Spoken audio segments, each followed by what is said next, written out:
大家好，我是阿胖，今天分享一个花卷的新做法，特别简单，只需要6分钟就能够出锅。首先准备小麦普通面粉400克，酵母3克，温水220毫升左右，揉成光滑面团。盖上保鲜膜，密封发酵。现在是冬天，发酵慢，需要准备1锅温水，大概40度左右，放进面盆进行温暖发酵。面团发酵好看状态才靠谱，时间是不确定的。手指戳下去，洞口不回缩，撕开里面有丰富的蜂窝眼，说明发酵好了。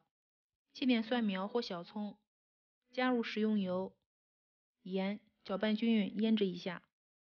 面团稍微排下气就可以了，不要使劲揉，这样可以缩短2次发酵时间。取出擀面杖，擀成4方形的饼状。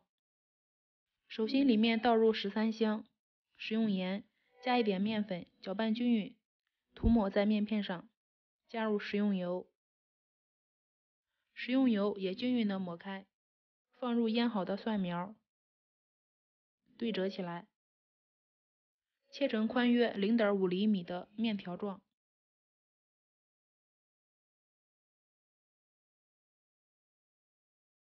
5到6根分成一组，两手反方向旋转，之后对折起来。